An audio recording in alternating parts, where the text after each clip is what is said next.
right. I don't know what that was. If you're watching the video, you can see we are in a makeshift studio today. We're not in the main Blackley podcast studio because we are down in Utah hanging out for the weekend. It's actually Matthew's birthday tomorrow, so we're going out to dinner. Yeah, and if you were our dad, then you would probably have to restart the episode because that is a very personal data that could be leaked out to the world. Oh my goodness. Yeah, you're going to guess all of Matthew's passwords now by, what is it, September 9th? 9999. Yeah, so all of your passwords are just 9999. Yeah. Very secure. But yeah, so we're down in Utah. We set up like a studio here, fake studio, wherever. We brought all our crap. So hopefully it at least sounds good. Who knows what it's going to look like. We're doing a couple podcasts this weekend because, like I said in the last episode, somebody got into a car accident a couple weeks ago and we weren't able to record a couple of these episodes. So some of these books I read about a week and a half ago. But I did review them, so they're pretty fresh on my mind. And today we're going to be talking about Dune, which I have thought so much about in the last week and a half. But I just want to hear from you first. Is it one of your favorite books? Yeah. Like, if you had to order it, top 3. Top 3. What would you say your top 3 are? Frankenstein, Lord of the Rings as a collective, and then Dune. Interesting. What about you?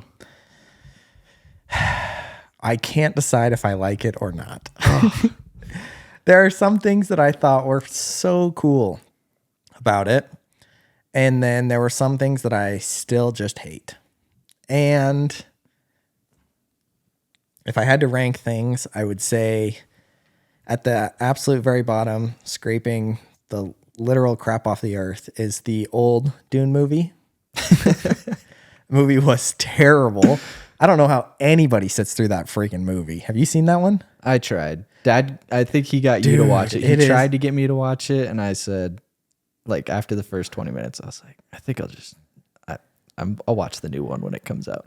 So I don't want to say threw a fit, but threw a fit about nobody watching that movie with him. And everybody in the family looked at me and was like, you're going to take one for the team. And I was like, all right, I guess I'll watch this movie with Dad. So we go into the room. He's super excited to show this movie, which again, he hadn't seen in years. I don't think he had no recollection of it. He just wanted to be a fanboy, I think. Because the new one was coming out. Because the new one was coming out. Yeah. And obviously, everything old is better than anything new. Rule of thumb, always. And it was painful. And about halfway through the movie, I looked at Dad and I was like, this movie is trash. And he was like, well. You have to remember when that movie was made. And I was like, well, let's look it up. And I can't remember when it was made, but I do know it was after Star Wars, like the original Star Wars. And I was like, this is way worse than the original Star Wars. So it was not good. Like, not even good for its time. Star Wars was amazing for its time. This was not a good movie. So that's at the very bottom. I would honestly rank these books next, definitely higher. And then the new movie above that. I liked the new movie more than I liked the book. Yeah, I could see that. But the problem is I like the book for a different reason that I like the movie. Because I watched the movie first and then I read the book. And so like I kind of saw the movie and I was like anticipating some things, but like reading the book made me notice a bit more. Like there was a lot more details in the book, obviously. To a point is what I would say. In my opinion, and correct me if I'm wrong, there are a lot of details in the book that I really liked. I still don't know a lot of things that I feel like I'm like, you should know this after reading an entire 22-hour-long book on Audible. It's a big freaking book. I still don't know what spice is, which is crazy. The melange. Yeah, that's the whole point of the freaking book. It's like, all right, we're going to go to this planet and we're going to mine spice. And I'm like, all right, well, maybe the book will tell me what spice is. At the end, all I know is they make special spice, but I still have no idea what spice is. It does like a million different things. Yeah. Doesn't explain any of it. Spice is just like, It's just spice. it is spice, but when you partake of it, what it does is it's like It's like a hallucinogen. It's like mushrooms. It's like mushrooms in a sense where it opens your mind, but then like certain people have different like capabilities with it. Like obviously like the Bene Gesserit, what they do with spice is when they partake of it is like if you're a reverend mother, you can look into the past of all the previous lives of all the other reverend mothers. So it's like a lineage of history that you're experiencing. So it's like your memories. When you're part of the Spacing Guild, you can see things in the future. And so like when you partake of it. But also, you can somehow space travel with it. Well, no, that's the whole thing. So this is the part I didn't get. This is where I was like, all right, I enjoyed the book. I will say that. I wouldn't say, I mean, from everything that I read on the internet, it's a book that people either absolutely love and like cult following, like greatest of all time, or people are like, couldn't finish it, stupid book.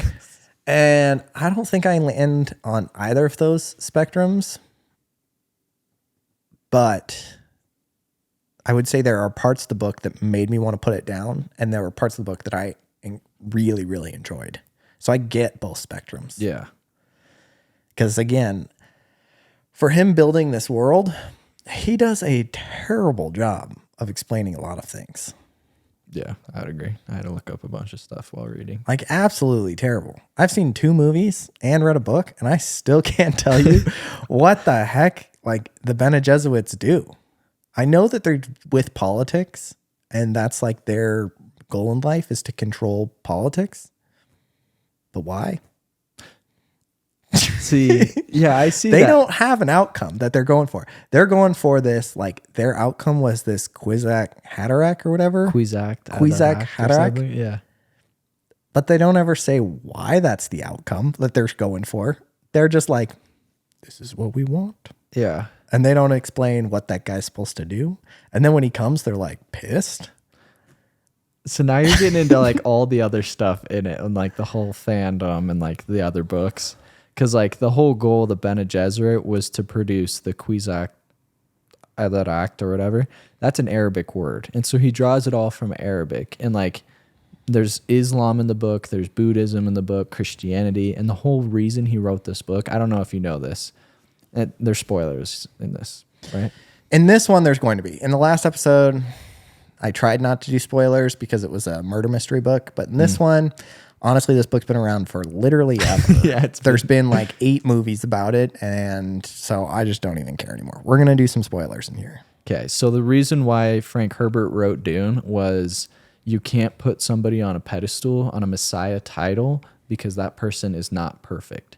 And so he was trying to say you can't give an average person like one of us to because we have this power that's been prophesied for thousands of years that we're the next Messiah. Because what the Bene Gesserit was doing was trying to produce this person who would take them to a better future because they had that whole rebellion with the computers, so they stopped using computers. Another thing that kind of bugged me. Dude, this book is written in what, the 60s?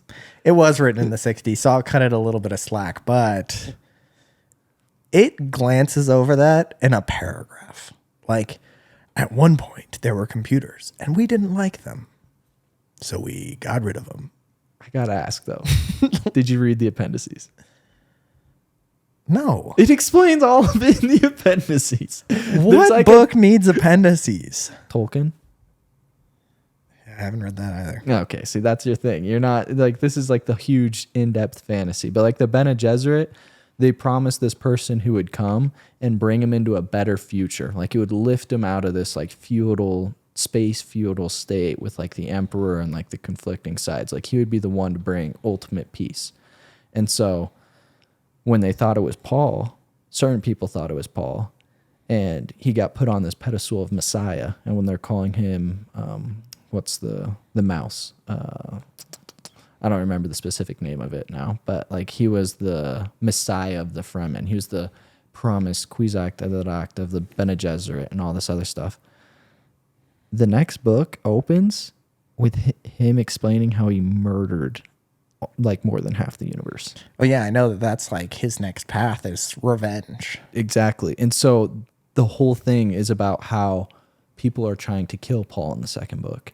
And the thing that Frank Herbert was trying to get at was you can't give someone imperfect these titles and this importance, this religious thing, because if they're not perfect, this happens. And like eventually, I think in book 3 or book 4, his son or Leto the third or something like that, he's the actual Kwisatz-Haderach, and then he's the actual guy who's going to bring him into the promise. But then him or his son, I can't remember, starts turning into a space worm or a sandworm because he has too much melange. And then that's when it gets like really sci-fi. But so Paul's not actually this person, but the whole thing is that they were trying to mix with DNA for somebody who could be a spacing guild mind and a Bene Gesserit who could look into the past and the future. Because like the space travel, they don't just travel through things. What they were doing was looking at future things that could happen. Like they're at this point, and then say they're looking at like 4 things, like 4 paths they could take this way, and they saw that 3 of them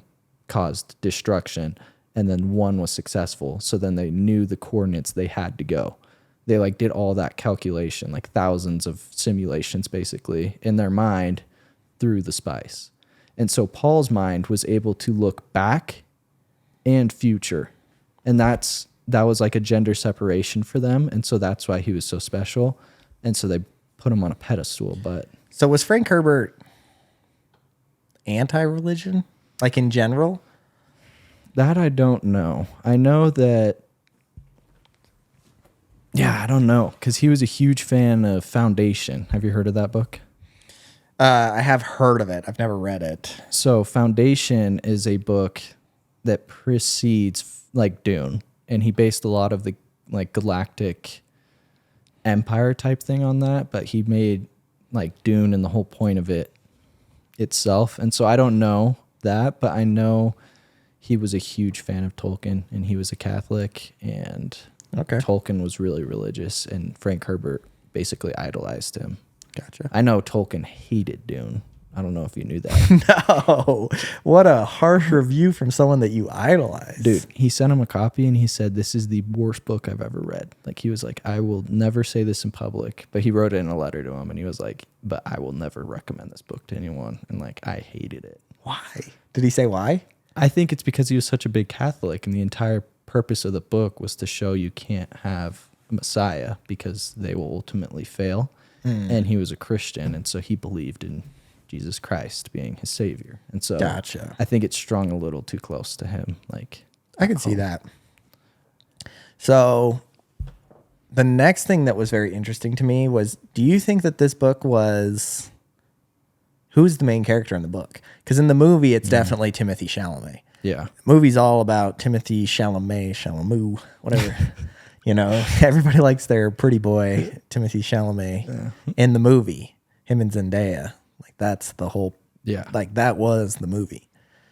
In the book, though, I don't know. Who do you think was the main character? Because I didn't think it was as clear in the book. Not even close. No, I don't feel like it's clear. Like, I don't think there is a main character because it goes through everyone's point of view. See, I almost think it is his mom, whatever her name is. Yeah, you could argue that easily. Like, I could see that very easily. Like, she is much more of a player in the book than she is in the movie. 100%. Yeah. There's so much more depth to her character in the book than there is in the movie. She was somebody that I thought they did a lot better in the book than they did in the movie. One of the few characters that I was like, man, she is very interesting in the book. Whereas in the movie, I felt like her role was just Paul's mom. In the book, she has a much bigger role. That is also like where they cut it off in the movie. You don't know why she's super important until Later.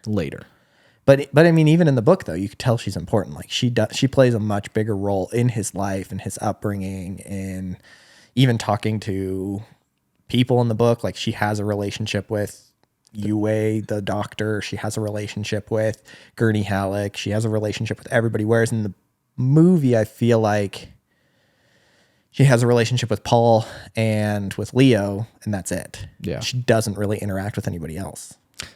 Yeah, and there's like a reverence about her as well in the book. Like, everyone deeply respects, but also kind of fears her. And like, wasn't in the book or in the movie very well. No. And like she's kind of scared of Paul the whole time in the movie. In the book, she's not scared of him. Like she knows like he's the product of what they've been doing. Like she knew what they were doing. Yeah.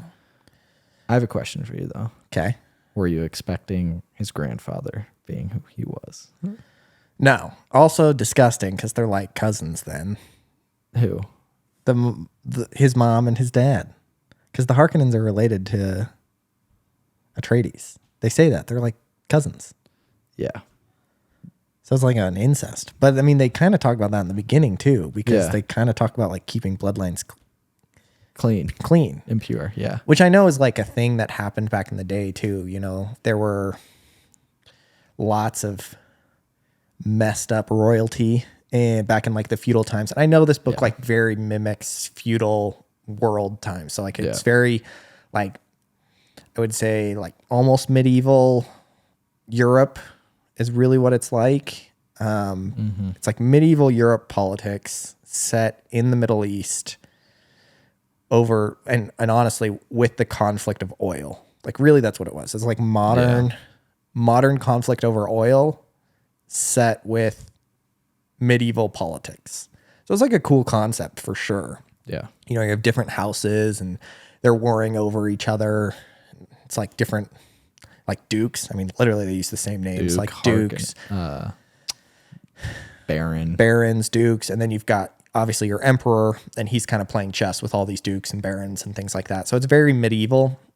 And then obviously you have this substance that is like rules the world, which is spice, and they live in like a Sahara planet. And that's the only place you can find it. So it's literally like the Middle East and oil, which is, you know, dictates all travel. It's debatably one of the most important resources in the world, especially when this book was written, you know, 60s. Yeah. And so like I get kind of the backdrop there, but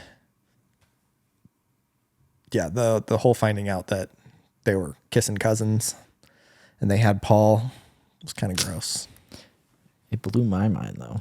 I was not anticipating that. See, I already knew that from the original movie. Oh, the original movie. So like a lot of the stuff from the second half of the book where you were probably like, holy cow, what's going on with the second half of the book? The other movie really covers it pretty well. So like I already knew about his sister. See, that's probably where like the difference of opinion kind of starts for us probably. Because like I had no idea about all this stuff. And the book doesn't really get super interesting until the second half. And so like you already knew all that reading the book. Where for me, it was like, holy cow, what is going on? See, I would completely disagree. I thought the first half of the book was way more interesting. Really? Yeah, and I feel like the interesting part is what they left out of the movie. Like the interesting part of the book, they actually left out of the movie, which was the strategic battle between Harkonnen and Atreides. So like the constant, did they leave a trap? Or did they just say they left a trap in order to make me think that they left a trap? Like it was this whole psychological battle. Like this person said this thing, like all the notes that were left everywhere, and they didn't know if the notes were real or false. They didn't know if, you know, who was telling the truth, who wasn't. There was this spy that they, like in the movie, they didn't even know that there was a spy. Yeah. I mean, there just was a spy, you know, like Yue just betrays them and they didn't know that. And like, you don't know that as the viewer of the movie until Yue betrays him. And you're like, holy crap, Yue just killed this guy. But they knew the entire time there was somebody and they thought it was Jessica the entire time. Exactly. Like there's this whole mind game of like, who's the spy? They're leaving all of these traps and letters. Like, are they true? Are they not? And then the Harkonnens on the other side are like, how do we get them to turn on each other? And it's this whole like psychological battle about how do you cause chaos among ranks. And I thought that was fascinating. Like I thought that was so cool. Yeah, I could see that. I think we probably just have different like draws. Cause like for me, it was the world building aspect. So like for me, it was like, oh my gosh, Paul, get into the desert. Like I want to know what it's like. Like I want to see what his imagination drew up. like the politics of it all was obviously super interesting to me. But like for me, it was like the way he described the world and like how he described how important spice was and like the entire idea of like water being currency for the Fremen and like all of their customs. It's like I thought all that was so creative and like that was so interesting to me that was what I was wanting more of. Like I wanted to know more about the world and how it was built and like where does spice come from, because dude, it doesn't tell you. That's what drives me. It tells you in the end though. It's like worm poop.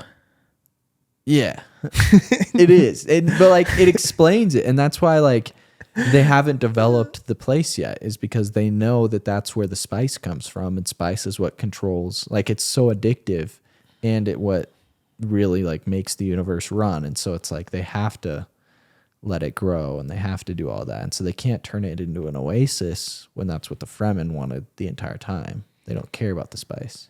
Yeah. I mean, I get it. Some of the world building I thought was really cool, really unique. I loved the whole, like you said, the whole water aspect to it was very interesting. I don't know. They rushed through things. Like, I just finished another book that I'm going to be recording another podcast about, which I think you would absolutely love. Like, what book? Project Hail Mary. Oh, is it about football? No. It's another sci-fi and space book. It's written by the same guy that did The Martian. Oh, that must be really good then. And it's hard because I read these books so close to each other that I was definitely comparing back and forth. But, and I'll go into it on the podcast episode with Jake. But in Project Hail Mary, I felt like I knew everything about everything. You know what I mean? Like when he built this world, there's like this problem, and I feel like I just understood the problem so well. And then the solutions came across, and I was like, oh, everything's fitting in very well. Like all the puzzle pieces are aligning. It made it very easy to read. It made it so that like I understand, like I closed the book or finished the book, and I was like, that was good. Yeah. You know what I mean? And I understand that it's not a series, and Dune is a series, and you'll learn more and more with Dune as it goes. But I left Dune like, sweet. There's still so much I don't know. Yeah. And I didn't love that feeling. And I'd understand why people who read the book and finish it and are like, this is garbage. I understand why. There's not a lot of closure. And not even closure in just like understanding the story. I mean closure in understanding the world. Like I still don't understand this whole world. Like I don't get a lot. Yeah. See, I don't know. Cause like for me, having read Lord of the Rings, which is pretty dry at some point, I really appreciate how he does leave some things open-ended, because then it leaves me the opportunity to use my imagination. Like in the book, he talks a lot about the merchants and like this, like the people who steal and like ship spice illegally off the planet. And it's like one paragraph here or there, and then it doesn't mention it again, like at all. Like Gurney Alec, he's like running that whole operation by the time Paul finds him. And it's like, for me, it builds the world in a sense where I can envision it my own way. Like I can put those people where I want in these civilizations. The cities, they're not really like the actual cities. They're not described a whole lot. Like honestly, the Fremen, like Siege. The sieges are described really well, but like the cities are not. But that leaves you the opportunity to envision it how you want. Do you envision it more of like a medieval desert Arabian city, or do you envision it more of like Star Wars, wherever Anakin was raised, like those like empty locations? You know, I don't remember the name of the Tatooine towns or something like that. He leaves it to where you can interpret it your own way, versus Tolkien, who will describe a tree for like 2 pages, and you're like, I love this, man. Like, I love that I understand his world so well, how he saw it, but I'm grateful that Frank Herbert gave me the opportunity to see it in my own way. Because like obviously the way you saw the world is different from how I saw the world probably, and like the commotion and stuff that the entire life of Fremen were having. I don't know what that was. Yeah, I heard it too. I don't know.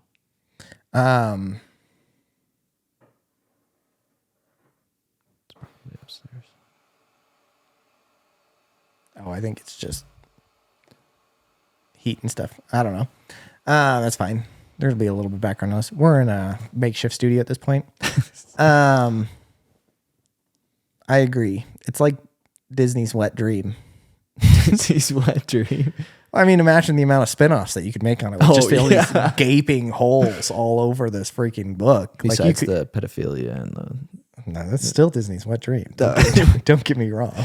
The spice orgy or whatever. Yeah, no, they're all about that. No, I mean, you could just make spinoff after spinoff after spinoff because Homeboy didn't describe literally anything. Yeah. You could just make it however you wanted. I could see that. I get that. I guess I'm just not one of those people. Yeah. I kind of like the descriptive way of doing it. He is really descriptive, but in his own way too. Like for me, like I do understand where you're coming from. Like he described some certain points in the book so much that it was kind of hard to read. But then like when he describes spice shield walls. Oh yeah. Or shields. I still don't understand shields.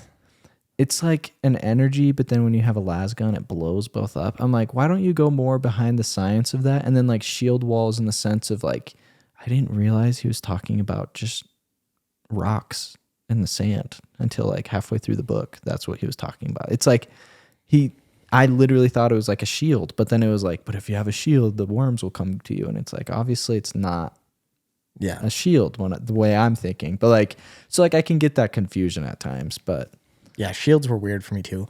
Also, I'm just never really a big fan of swords in the future. We're so past swords now. I just don't get it. Yeah. I don't get why a good old fashioned 50 cal doesn't blow just straight through one. And if it doesn't blow through that shield, it'll knock you back a few feet. Yeah. You know what I mean? Like, I don't get that. I think the only sci-fi future that does swords well, to be completely honest, is Star Wars. Because of like the like deflecting laser force aspect of the whole thing. The sound effects too. Well, yeah, and they're just freaking so sick. Yeah, they are. Make the coolest toys when you're like 8 years old. Oh my gosh. The colors. You get your own color. Yeah. And they came out with purple. No, I'm just kidding. But yeah, I think those are the only swords that I like in the future. But so many futuristic shows have swords. Like so many. I'm like, bro, swords are, I mean, they're cool, but effective? No. Yeah. They weren't even effective in the Middle Ages. You had to hit them like 8 times to kill somebody. Dude, that's something I think about actually way too frequently. Is like they have full plated armor.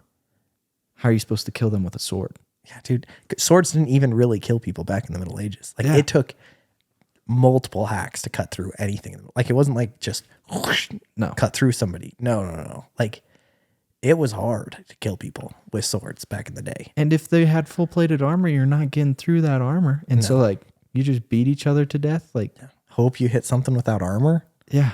Yeah.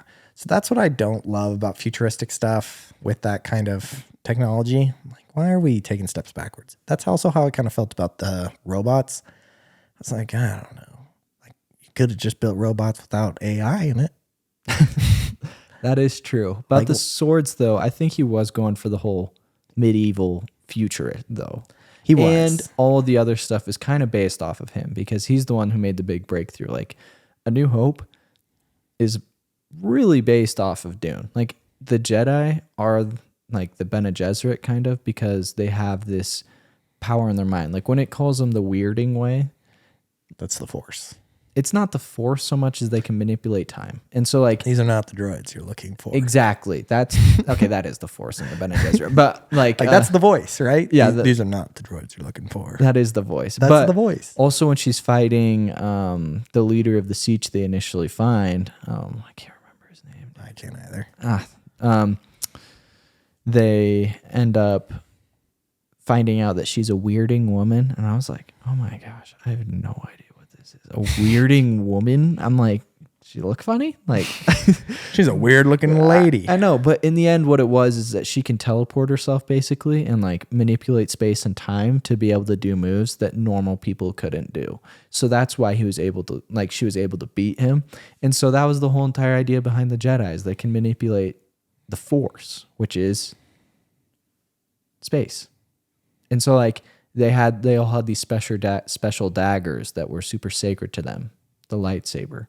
So a lot of Star Wars was based off of Dune, and I feel like most sci-fi is now basically based off of Star Wars. And so you always have those weird futuristic swords. And maybe Star Trek, not our Foundation, but like they all have swords because of Star Wars, because they made the lightsaber so cool. But in reality, that was based off of Dune because it was a futuristic medieval thing. So another question that I had, and I'm just, because I didn't read the appendices, so maybe you can answer the question for me, is the human thing. At the very beginning of the book, when he's talking to the Reverend Mother, and she's like, you are a human, not an animal. And I'm like, what is going on? Like, and then it literally never mentions that again in the whole book. Yeah. So that's, I feel like that's the number one turnoff on not reading it. I feel like you either finish the book or you get to that point and you put it down and you're like, this is the dumbest book ever. Like that's the number one turnoff, is that scene. For me, so like the whole idea of that was that was the Reverend Mother of the Emperor, so that she went around to make sure no one had too much inherent power. So like, and in the movie, they did a phenomenal job with that scene. They cut it perfect. They did the whole test. She left. There was like this power imbalance where, you know, Paul's mom was scared of her, and it was great. In the book, it just kept going and getting weirder and weirder and weirder the longer she hung around. Yeah, I would agree. But the whole thing is that Paul was able to use the voice, and that he was the possibility to be that person who could bridge time and space, past and future. And so that is obviously a lot of power that someone could have. And so the whole thing is, are you a human or an animal? Is, do you react to your instincts? And so like, if you react to a first initial pain, like such big pain, she was going to kill you, because obviously when you had that power, you wouldn't be able to resist the urge to use that power in a way that would only benefit you, or you could like basically do what Paul did and kill everyone. But that's another thing. But basically that's what they were trying to prevent, is like, are you a human or an animal? Like, do you think for yourself and do what you think is best, and you're not driven by these animalistic urges and desires? Or do you basically monkey see, monkey do? Do you go out and get food and do all this other stuff and like fall victim to these desires that you have? And that was the whole point.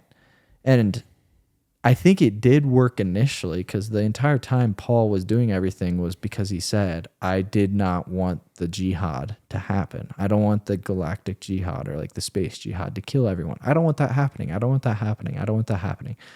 And then when the Muad'Dib was like, all right, it's happening, guess what? I'm like, and that's the beginning of the end. But that's the beginning of the next book. In this book, you never know that. And so like, if you only read this book, Paul ends up being the hero because he did stop it in his own way.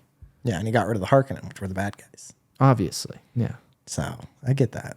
So like, that's the whole animal and human, I think, what he was trying to pull at. Yeah. I mean, I think that's good. Do you think anybody in our modern politics would do well in that challenge? Can you imagine old man Biden? His hand on the box. Or Trump. Can he stay on his knees that long? Trump would immediately pull it out. He'd be like, I'm going to kill you. Yeah. I did it. I put my hand on the box the whole time. You're wrong. You're wrong. Fake. Fake. Box is fake. Yeah. I am the greatest. I lasted the absolute longest in this box. Yeah. Lies. Let's see. I had a couple more questions. Oh, who was your favorite character? Because it was not my favorite character in the movie, but it was definitely my favorite character in the book. It's either Gurney Alec or Duncan Idaho. One of the two, easily. Well, hands Duncan down. Idaho is like not in the book. He's like an afterthought in the book. Gurney Halleck is the freaking man in the book. Yeah. He is so sweet in the book. Dude, and he's so smart, and he like plays a huge role, and he's like with Paul's dad the whole time, which Paul's dad's kind of annoying in the book. I liked Paul's dad. I think he was just in a bad situation. He was cranky all the time. Dude, would you not be cranky all the time if you were about to get, you knew the emperor in the richest and biggest house was about to kill you, and then the Sardaukar were put on your planet, like, yeah, and you had sand in your freaking butt crack. yeah, literally constantly. Yeah. Yeah, no, I'd be cranky. I get that, but he was pretty cranky, whereas Gurney was the freaking man. Yeah. Gurney, the movie does make me like Duncan more. Oh yeah, I mean dude, how do you not like Jason Momoa? I know, seriously. Dude's the man. Did you know he does jiu-jitsu? Yeah. Yeah. I think he's like a blue belt, I think. Oh, that's terrifying. Purple belt? I don't know. I think he does it though. Do you know Drax from Guardians of the Galaxy?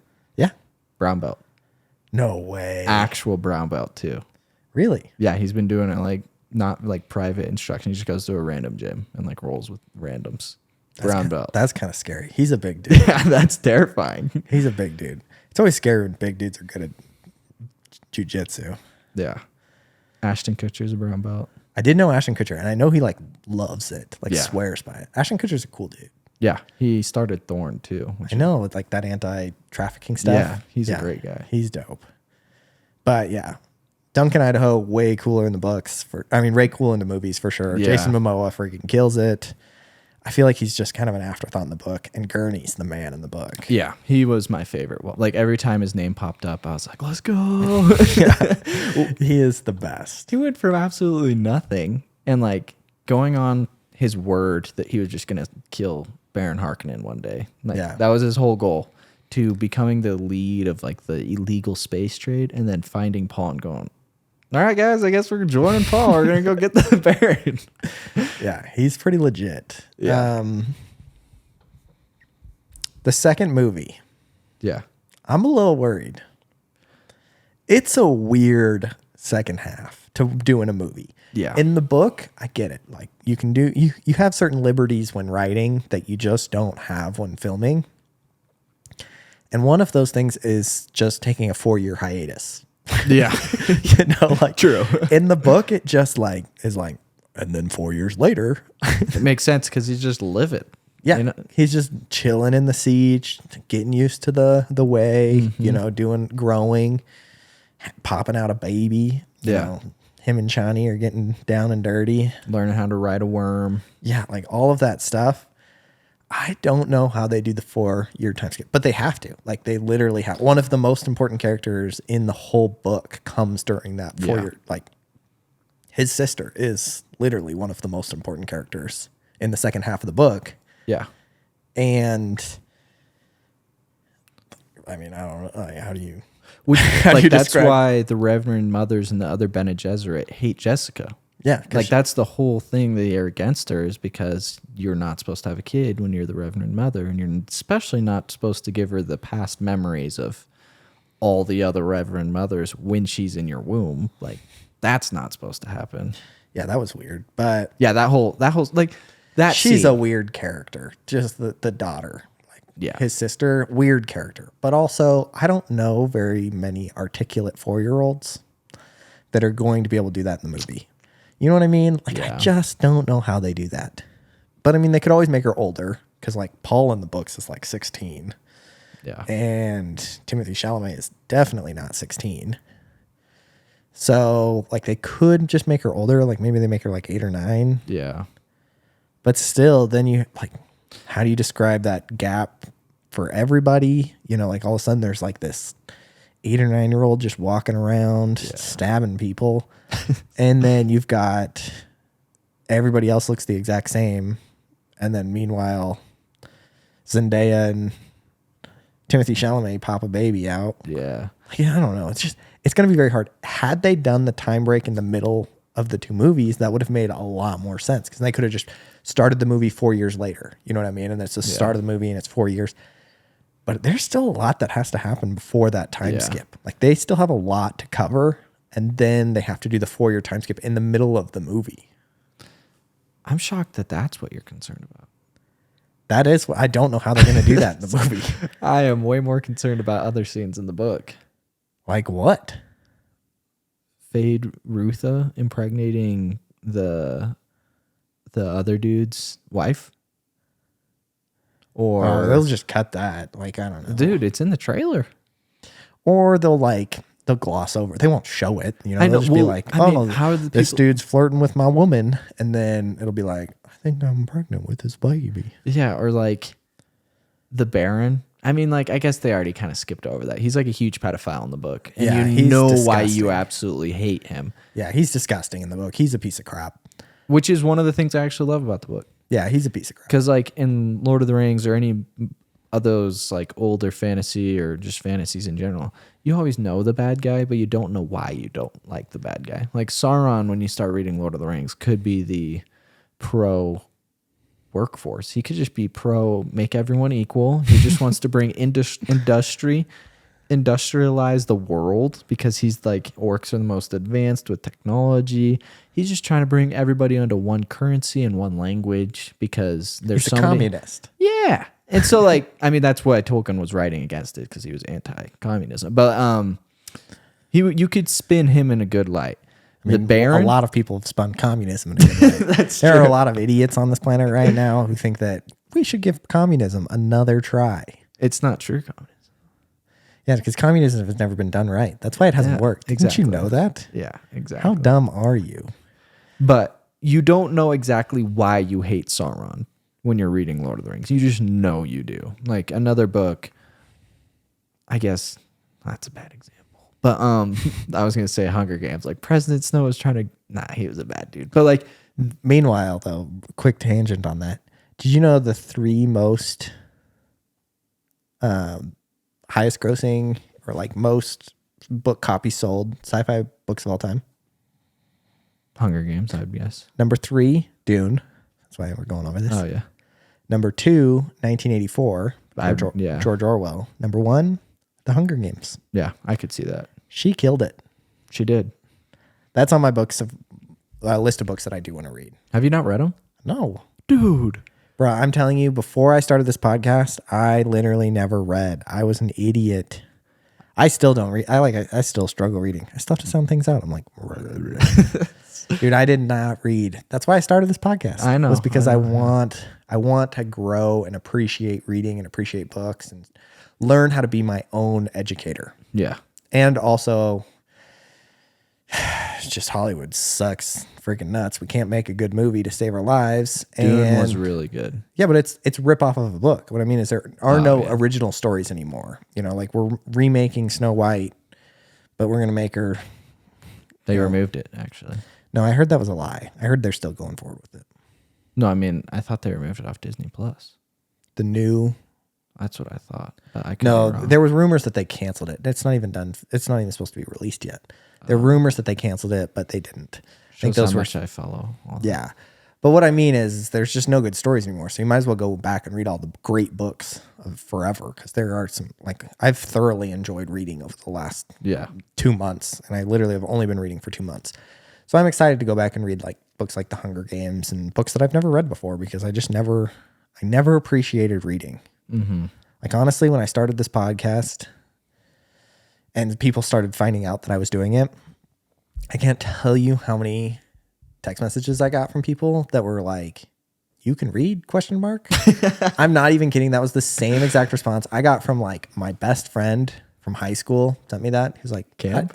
He's like, I didn't know you could read. And then I got that from like 2 or 3 other people texting me. It's like, I didn't know you started a podcast. And the next thing they sent, like it was like, I didn't know you started a podcast. I didn't know you could even read. And then like even Antoni was like, yeah, it's pretty funny that you're starting a reading podcast. How ironic. I'm like I know it's what everybody keeps saying. So yeah, I have not read anything. But how have you seen it change over the last 2 months? Like just overall your goals, like of trying to understand things deeper. The reason why I like reading is because I feel like I understand things deeper because I take in more information in different worlds, which kind of sounds weird, but also the idea that you're learning for yourself. Like how have you seen that already change? One, I thought it would be ridiculously hard to read a book a week because that was originally what started this podcast. I don't know who knows this, but originally I was like, I should do a podcast. Maybe I'll do a reading one. And Olivia looked at me and was like, I don't think you could read a book a week. And I was like, I'm doing a book podcast because I'm going to show you that I can read a book a week. And this was just a way to keep me accountable. And I was like, man, it's going to be really hard to fit a book in a week. Yeah. I now read almost 2 books a week. Like I am cranking through books and I love it. Honestly, I just am like, well, I mean, I used to honestly just mindlessly read news a lot. Like I read a lot of news. I listened to a lot of news podcasts and it just made me pretty negative about the world. Now I still do read the news because I think it's important to be informed. However, I just don't get as like when I used to like read something and then just like get mad and then just read more and more and more and more and just really dig into it. And it used to kind of like irritate me because I just get more and more entrenched in my ideas. And now I just read the news just to understand what's happening. And then I spend my time reading books.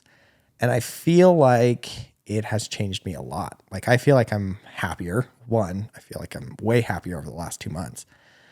And 2, I just feel like I'm gaining an appreciation, one, for a different type of art. I feel like that was really cool. I mean, writing in itself is just a whole different type of art form that I'm gaining an appreciation from. And then I also feel like, depending on the book, it's just a different perspective. You know, there are some things that people see in certain lights, and I'm like, I never would have thought of it like that. So I feel like I'm becoming just a more well-rounded, more just generally empathetic person because I'm understanding the way that other people think and the way that other people view things. Yeah. I feel like for me, I've always read. Like growing up, I always read books. Like I read The Hunger Games, all of them, in middle school or elementary school even.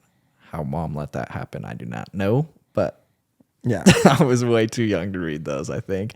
And then I read The Hobbit in middle school, and I read like my favorite book of all time, Frankenstein. Read that like freshman year required. Like I read all the required books in high school and stuff, most of them.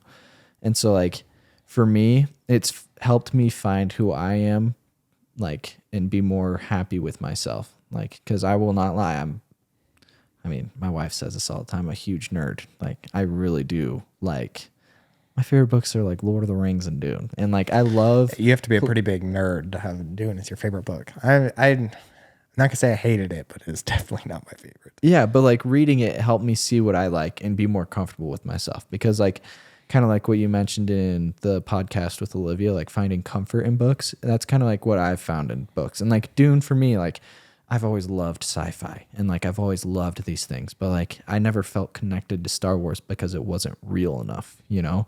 And I've never felt connected to Star Trek because it was, I mean, let's be real, it's Star Trek. I bet you could get into Star Trek if you really got into it. No, I don't think I could get into Star Trek just because it's Star Trek. But like I don't know, something about our generation just has a huge stigma around Star Trek. But like reading Dune, I finally felt like I found something that I could, and that's probably another reason I clung to it, is because I already knew I had like predetermined, like, I mean, I guess a gravitational pull towards that sort of genre.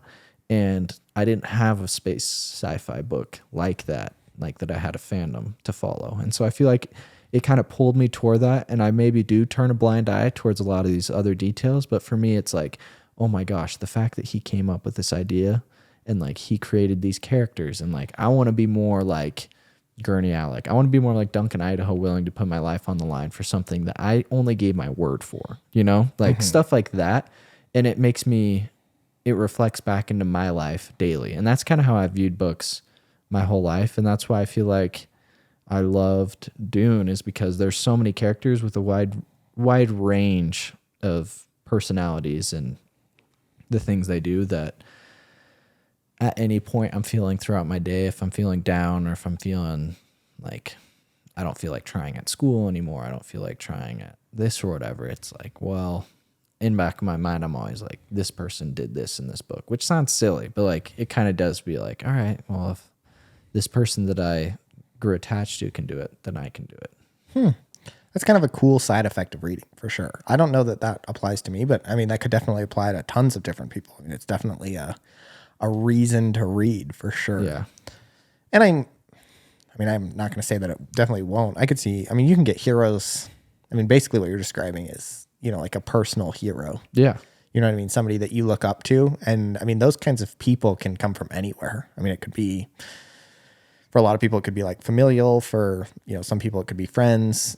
Some people, it's even TV shows. You know what I mean? Like, I think that there's a lot of people that cling to TV shows. And in a world that's lacking right now, I feel like a lot of strong role models for men specifically, but for everybody in general, I think a great place to turn is books. Like really understanding strong individuals, and then pulling out character traits that you want to emulate. I think is an important exercise, no matter where they come from, as long as they're worthwhile individuals. And books are great places to have those. Yeah. And I feel like that's one of the reasons why people don't like Dune, at least like the second half of it. Like, because they do want to emulate Paul. They want Paul to be the guy who's able to put aside his desires and this, like, the foreshadowing of the jihad, like, happening. They want him. Like, I was reading it, wanting that not to happen. I wanted him to be the guy that was, like, living up to his desire. But then when that happens, it's like really disappointing. And you're like, really? Like, yeah, that sucks. Like, it ruins the book and ruins the characters. I feel like, I mean, it does kind of ruin Paul, but like, that was another question that I had that I wrote down for you was, were there any characters that you felt like were good? Gurney Alec, Duncan Idaho. Duncan Idaho's not in the book a lot. I feel like those two, I mean, those are two of my favorite because they did stick to their word. Like, they did do what they were told to do, which was try and protect the Atreides. They're just, I mean, I guess there are a couple, but there are a lot of not good characters in the book.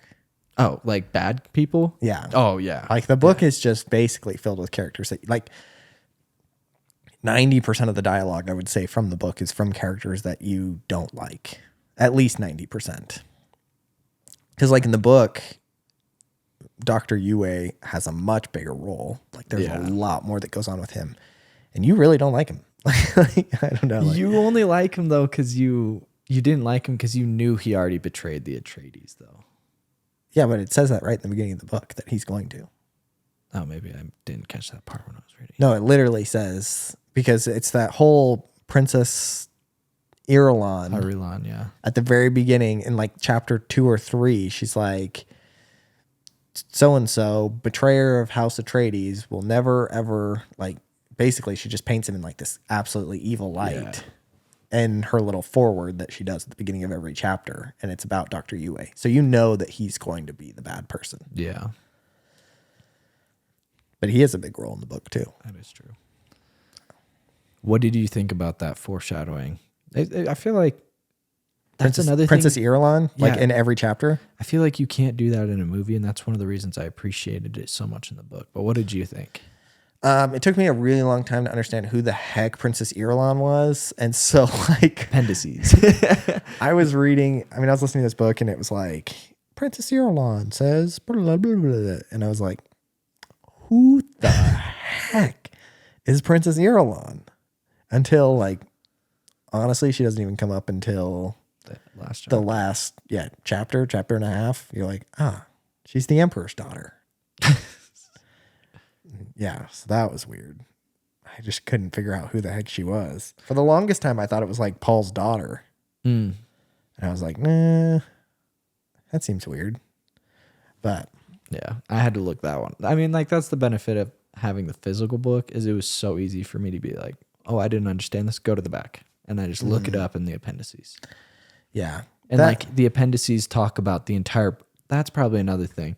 The appendices literally have like the ecology of Dune is what it was called. And then it goes into the entire world building of Dune, like religion of Dune. And it went into the entire religion of the Fremen and like all of these people's influences. And so like I read that before I even read Dune. Like I read all the appendices and then I read Dune. So then I made sure I understood what was going on. Maybe I would recommend that. Maybe this is, I don't know, maybe at least rent the book from your local library and read the appendices first, or at least have it handy.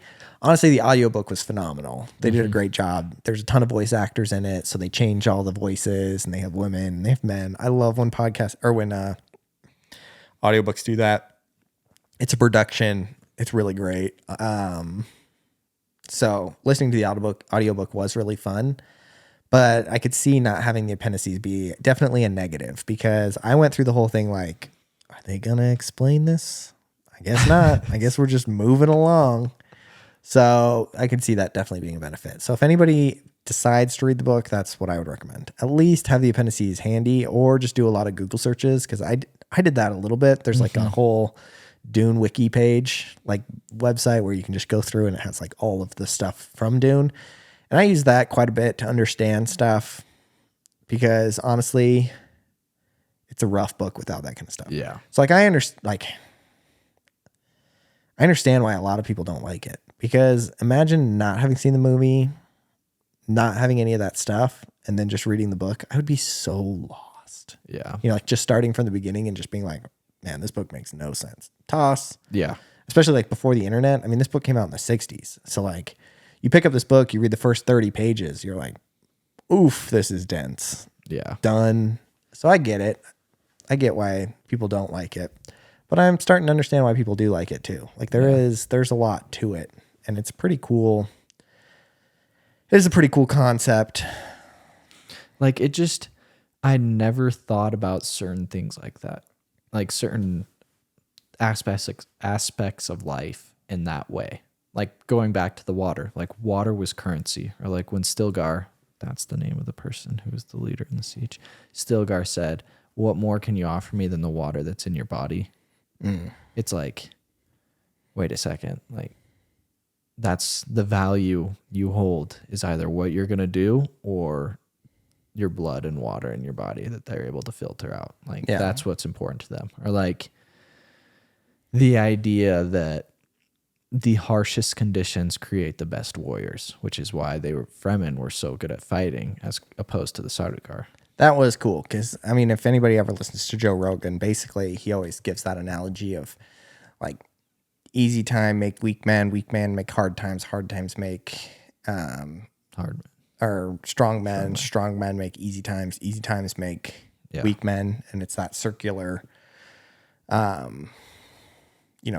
basically like cycle. Yeah. That's the word I was looking for. Cycle of life, and right now I feel like we're in a easy times make weak men. There's a lot of weak men around. And the book did a really good job of illustrating that. I mean, it literally talks about the Fremen and the Sardaukar. And the Sardaukar in the book are legit. Yeah, those guys are like hardcore. I am like so sad that, and maybe they will in the second half of the movie, but I am so sad that they don't like talk about that aspect, because they talk about it pretty early in the book. Like Paul's dad's the one that kind of puts all the pieces together of like the Sardaukar are so hard because it's a prison planet, and they grow up in just this awful prison world that in order to overcome stuff in the prison world, they just have to be extraordinary people. Yeah. And then they take those extraordinary people and turn them into soldiers, and then give them a life of luxury because of how hard they work. And that's what binds them together. And I thought that that was such like a cool aspect. And then they compare that to the Fremen too, where it's, just this hard and rough and tumble life that rewards you based on how hard you are. Mm-hmm. And they didn't talk about that all in the movie. No. So there were definitely aspects of the book that expanded upon the movie that were very interesting, but man, did that movie nail it too. Dude, that's what I was just about like to say. So cool. And just visually so good. Like, I feel like if you're not a huge fan of sci-fi, and like you're not a huge fan of all of these other things that like we've talked about, like world building, like if you're more of like somebody who's just like more casual about that, and you're more about a story, and like you're more about, all right, my guy's going to be good the whole time, and like a happy ending and all this, like something that's clear cut, like you don't want all these intricate politics. Sure, don't read the book then. You have to watch the movie though, because like the movie nailed that. Like, they didn't deviate at all from the book, which is very rare, I feel like. Like, even Peter Jackson, when he made Tolkien, deviated quite significantly. I don't know if you know this. The elves were not at Helm's Deep. No one. Yeah. Like, I don't know if you knew that. Not one. I mean, not two. Legolas was there. But the whole thing was Gandalf went and got the other half of Rohan. Like, Rohan was way stronger, but Saruman was able to manipulate Theoden to the point where they spread out too thin, and then he was going to strike him where it hurt. But Gandalf went off to go get the rest of Rohan, so then the Rohirrim saved the Rohirrim. It made them look so much stronger. And then when they came in and on third book at Minas Tirith, you knew, like, holy crap, the Rohirrim are there. Like, that's a strong nation if they're united. So, like, even he deviated. But, like, the movie, he does not deviate at all. And it's the only good. thing he does is leave certain things out. He does not add anything to the movie that was not in the books. And I really do appreciate that. So yeah, you definitely have to see the movie. I will say the one thing that you said though is, you know, there are two different types of people, like people who really enjoy world building and like building this. Yeah, I mean, building this world, building this story, this legacy, this, you know, entire existence. And then there are some people that really enjoy, I feel like you said stories, but I would say almost relationships. I think that's really what's lacking in this book, and why maybe some people are drawn to it and others aren't, is that there aren't a lot of emotional ties in this book. You know what I mean? Like, it's not a very emotional book. It's definitely a little bit more of a logical book. Yeah, I would agree. And because of that, I can understand why some people find it boring. You know, if you're somebody who really enjoys emotional aspects of books and you really like kind of the feeling aspects of books, I would say this, outside of maybe anger, there's not a lot of emotions in this book. So I can understand that being like another pull away from the book. And why, I mean, I've listened to a lot of people talk about this book recently, because I'll do that, you know, in researching the book and understand what other people's points were. And there were a lot of people that were like, this book was trash. And then you look at the other books that they rank really high, and it's all very emotional books. And so I could see that if that's your type of book, then this book is not going to be a good fit for you. And just go watch the movie. Honestly, the movie does a phenomenal job. But if you are somebody who does appreciate the world building, kind of the longer story aspect of, you know, political games, psychological games, you know, aspects of individuals and individual choice and all those kinds of things, then this book is, you know, really good and very deep. There is a lot of that. There's a lot of political manipulation. There's a lot of, you know, I mean, legacy history is what I would call it, you know, like falling back on, you know, the history of the world and kind of painting it in a new light. There's a lot that you can learn from it. So if you like those kinds of things, this book honestly was phenomenal. Like, it does a very good job of that. It does that very well. Yeah. It's like a book you can kind of get lost in if you let yourself, like, of the whole entire fantasy, like where would I fit in? Where would I fit in this book? Like, what would I want to be? Like, would I want to be like a Harkonnen or like definitely not, but would I want to be like an Atreides, a Sardaukar, a Fremen? Like, where would I want to do? Like, where would I see myself? And like, that's kind of like, I mean, that's kind of what I do when I read fandoms and like books and stuff. Like, where do I see myself in here? And so for me, it was like very easy to get lost in the entire universe of it and be enthralled.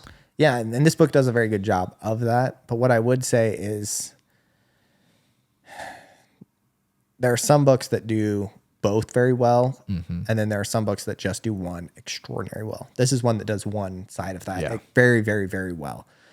Harry Potter is a great example, one that does both. You know what I mean? Like, you have a very emotional connection to a lot of characters. There's a lot of emotion between characters, but the world that's also built there is incredible. So it is definitely not Harry Potter. Like, if you're looking at it as like, I'm going to read this book because I enjoy Harry Potter, because I enjoy, you know, I don't even know what some of those, I mean, even the Hunger Games, even. Yeah, it's not. Hunger Games does both as well. Yeah.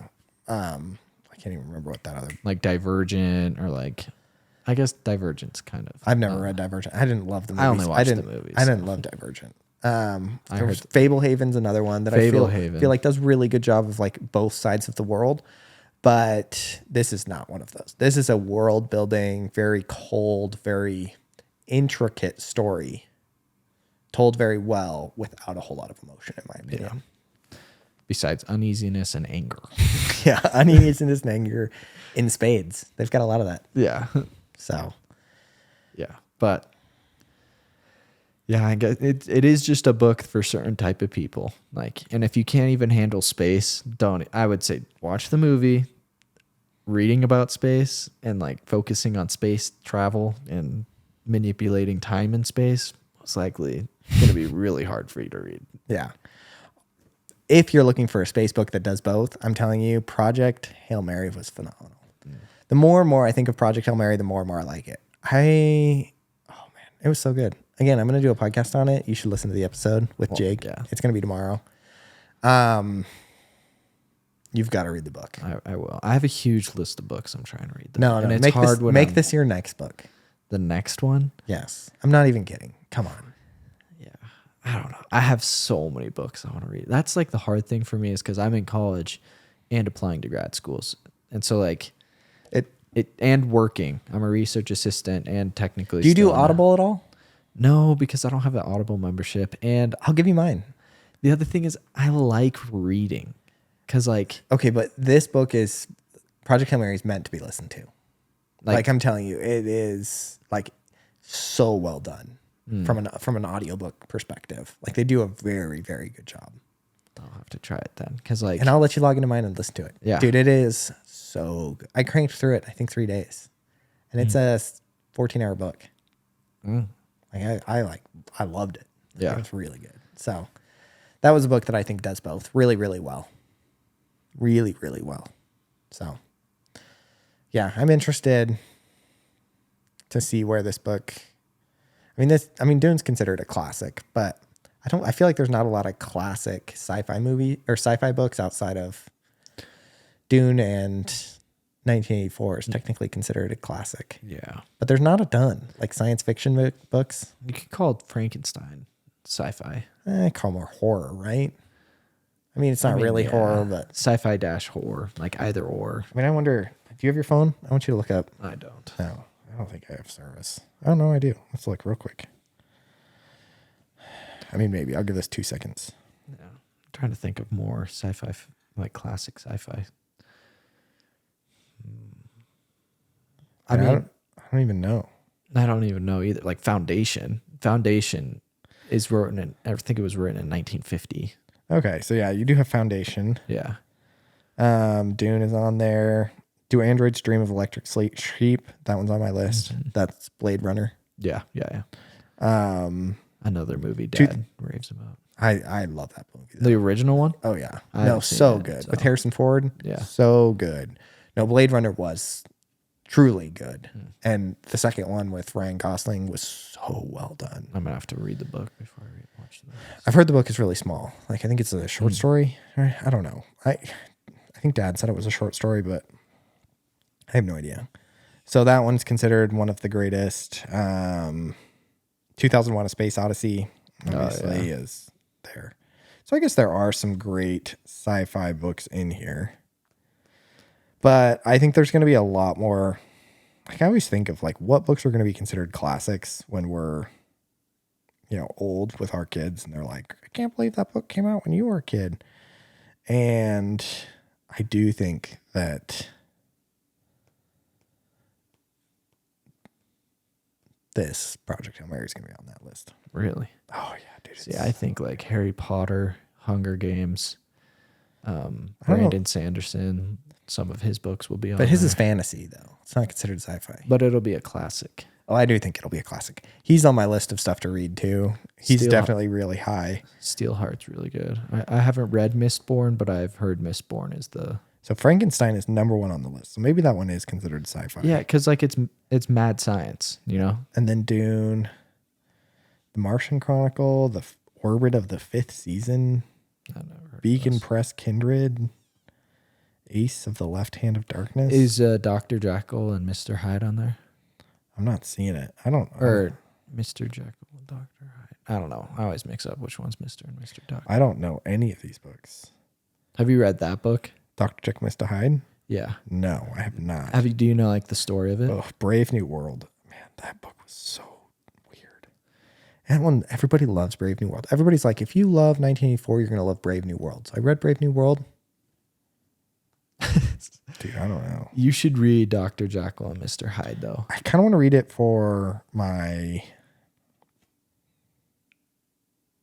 like October books. Like when I'm getting ready for. You could hit me up for that season because those are all my favorite books. Like obviously, like I already ranked Frankenstein's number 1, Lord of the Rings number 2, and then Dune I'd say number 3, and then all the books after that are like Dracula, Dr. Jekyll and Mr. Hyde, like that entire genre. Gothic era, of those type books coming out. Favorite books. Like I love those books. I don't know like any of these books. So A Wrinkle in Time. I know that one. That's considered a classic now. Hitchhiker's Guide to the Galaxy. See, these are kind of getting like a little bit newer. Yeah. So I do think there's going to be some new stuff coming in on that one. I mean, that was just a random list that I found on the internet. Yeah. But all right, so what would you rank this book as far as 0 to 5 for importance and 0 to 5 for fun? So for me personally, yeah, this is all you. I'm not saying like you don't rank it for somebody else. 0 to 5 for importance. I'd say like me personally, like a 1 or a 2. Really?